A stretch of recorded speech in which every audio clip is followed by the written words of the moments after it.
Do we care about home runs? Is that why you got stars who aren't playing in competing in the home run derby? Every night is home run derby in Major League Baseball. But have we gotten to the point where we've watered down home run totals, or that we don't believe the home run totals? I don't know if Albert Pujols is collateral damage from what happened during the steroid era, but he's hit 630 home runs.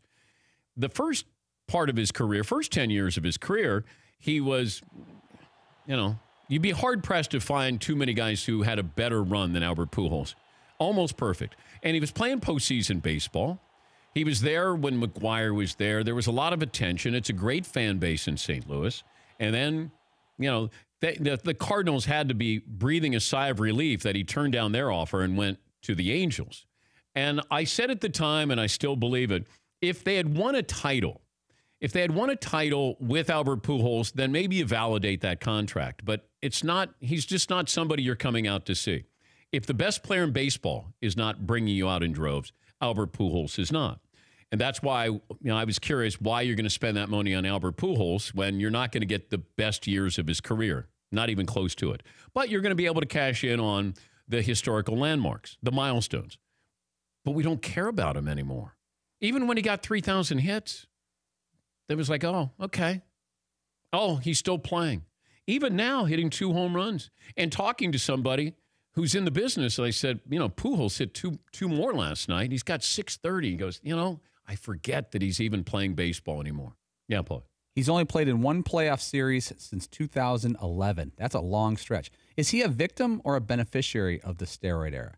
Because he could be a beneficiary. Most people, I think the conventional. But how did he benefit? Well, he's going to the Hall of Fame.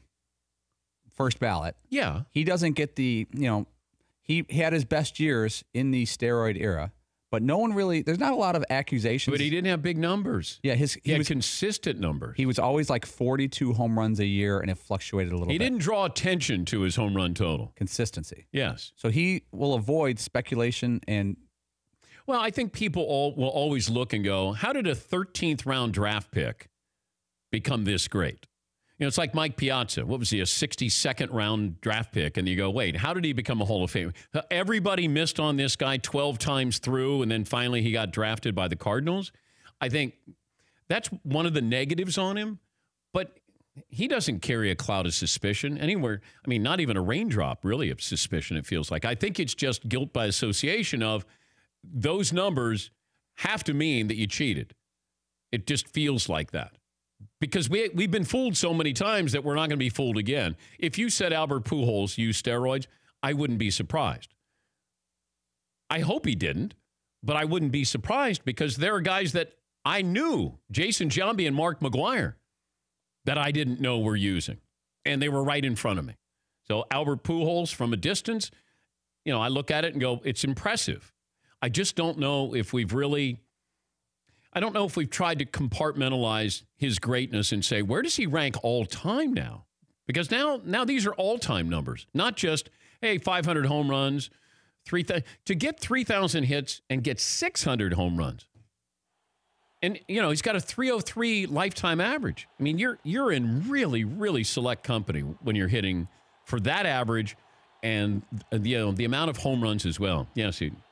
And like you said, like the guilt by association, when you look at the home run leaders that he's surrounded by, it's either, all-time greats from back in the day, or, it's Barry Bonds, Hank Aaron, Babe Ruth, Alex Rodriguez, Willie Mays, Ken Griffey, Albert Pujols, Jim Thome, Sammy Sosa, Frank Robinson, Mark McGwire. I mean, there's names that just jump out at you there.